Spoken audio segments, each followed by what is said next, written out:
ఈ సమస్య పరిష్కారం అయ్యేనా? అంగన్వాడీ ముందు బురద, పిల్లలకు ఇబ్బందులు. నంద్యాల జిల్లా బండి ఆత్మకూరు మండల పరిధిలోని సంతజూటూరు గ్రామంలో 1వ అంగన్వాడీ సెంటర్ సమీపంలోని సచివాలయ కార్యాలయం వద్ద ఉన్న నీళ్ల ట్యాంకు నుంచి వచ్చే వేస్ట్ వాటర్ అంగన్వాడీ సెంటర్ ముందు భాగంలో పారుతూ ఉండడంతో బురద ఏర్పడిందని అంగన్వాడీ సెంటర్ ఉపాధ్యాయురాలు శ్యామల తెలిపారు. అంగన్వాడీ ముందు నీరు నిల్వ ఉండడంతో చిన్నపిల్లలు నడవడానికి ఇబ్బందులు ఎదుర్కొంటున్నారని, కొంతమంది పిల్లలు బురదలో జారిపడిన ఘటనలు ఉన్నాయని ఆమె తెలిపారు. దీంతో గర్భిణీలు సెంటర్కు రావడంలో కూడా ఇబ్బందులు ఎదుర్కొంటున్నారని పేర్కొన్నారు.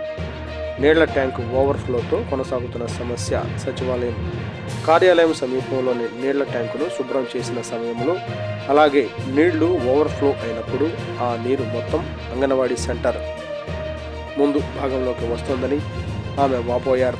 గత వానాకాలంలో ఈ సమస్య ఎదురైనప్పటికీ ప్రస్తుతం ఎండాకాలంలోనూ పరిస్థితిలో ఎలాంటి మార్పు లేదని తెలిపారు. బురద, నిల్వ నీటి కారణంగా ఆరోగ్య సమస్యలు వచ్చే అవకాశం ఉందని, అందువల్ల కొంతమంది తల్లిదండ్రులు పిల్లలను సెంటర్కు పంపించేందుకు వెనకాడుతున్నారని శ్యామల తెలిపారు. ఈ సమస్యను తక్షణమే పరిష్కరించాలని, సంబంధిత అధికారులు చర్యలు తీసుకోవాలని ఆమె కోరారు.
నా పేరు శ్యామల.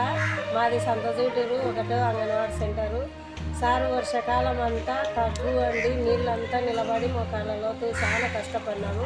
ఇప్పుడు ఎండాకాలం అయినా కానీ పక్కన ట్యాంక్ ఉంది సార్. ట్యాంక్ నిండినప్పుడు కడిగినప్పుడు మా పడి ముందరికి నీళ్ళన్నీ పారుతున్నాయి. పిల్లలు, గర్భవతులు, బాలంతలు రావడానికి కూడా కష్టంగా ఉంది.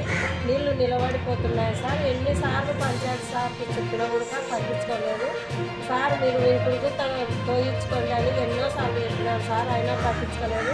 ఇంత ఎండాకాలమైనా కూడా బుడలో నీళ్ళలో పిల్లలు, గర్భవతులు ఎట్లా వాళ్ళు బాత్రూమ్ రావాలన్నా కూడా చాలా కష్టంగా ఉంది సార్. దయచేసి మీరు న్యాయం చేయమని అధికారులు అడగాలని కోరుచున్నారు. పడి ముందరికి తీసేస్తారు. స్టార్ట్ కోసం కూడా గర్భవతులు మీ పడి ముందర బుర్ర నీళ్ళు ఉన్నాయని రావడం లేదు. పిల్లలు కూడా ఈరోజు అబ్సెంట్, ఎప్పుడు నీళ్ళు ఉంటాయమ్మా మీ పడి ముందర అంటున్నారు. దయచేసి న్యాయం చేయాలని కోరుచున్నారు.